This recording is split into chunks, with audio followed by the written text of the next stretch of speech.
Yo, what is good, yo? Back here with another banger. We got a John Wick 4 movie review, man. I did go and see it, man.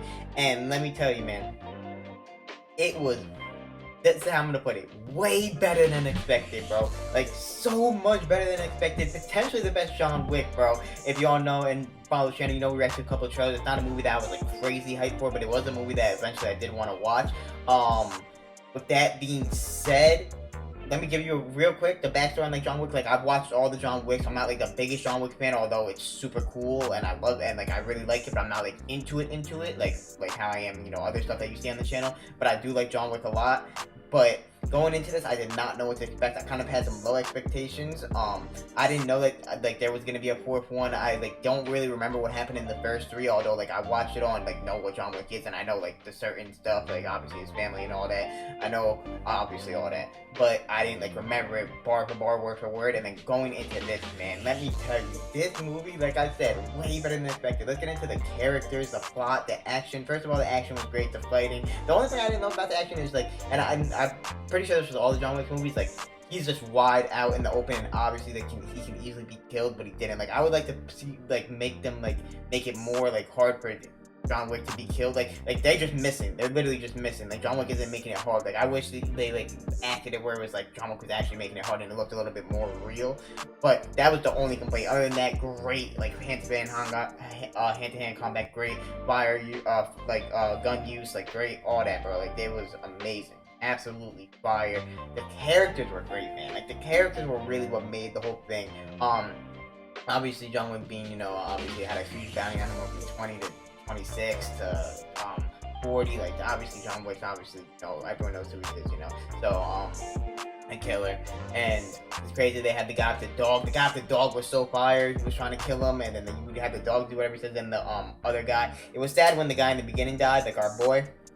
That was really sad, you know, he invaded them because John Wick was there and they pretty much all died. And then the main enemy, you know, the one that was trying to kill him, I forgot his name, but y'all know what I'm talking about, the Joe Burrow looking at.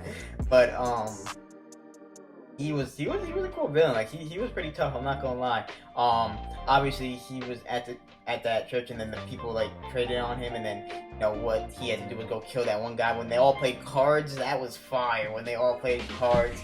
And then, you know, he ended up killing that really big guy who was crazy. He was strong in tech, but, you know, Wick just don't go down, bro. Wick just don't go down. And then, so obviously they had like a little, obviously they knew they weren't going to kill John Wick. They had a little like duel thing like at the table, and then to, at sunrise to have the shotguns or the dual pistols, you know, the go 30 steps, turn around and shoot type thing, and which was crazy fire, by the way. That was absolutely insane. And then obviously before that night they put up a whole thing to try to kill him. He still didn't go down. And then in my mind I knew John Wick wasn't gonna kill the guy with the dog. I don't know if it was cause like of his dog. Like obviously y'all know in the previous John Wicks, y'all like they killed the dog, and that was a really sad moment for him. I didn't know if that was why, but even before that I didn't think it would be because of the dog. I just thought that he wasn't gonna kill that guy with the dog, and then, you know, the dog was about to die and he saved him, which was fire. And then obviously the other guy who, you know, didn't really have anything personal against John Wick and was friends with the guy who died in the beginning. Just wanted him and his daughter to be free from, you know, the main villain guy. And obviously the showdown where John Wick didn't shoot his last bullet because he never shot, and the guy was already taunting and then killed him was so fire. And in the end, I was not expecting this, but John Wick, it looks like he died. It looks like he's dead. He fell down on the stairs, and then we got to see him as gravesite with those two people. That was insane, man. So is John Wick actually dead? Was that the last John Wick ever? Let me know your thoughts on it. I honestly give it like a solid 9 out of 10, if not 10 out of 10. I really enjoyed this movie.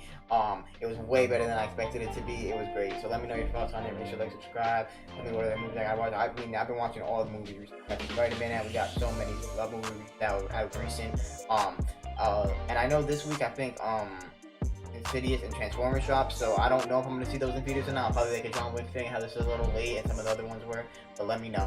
I'll probably see those. Let me know any other good movies.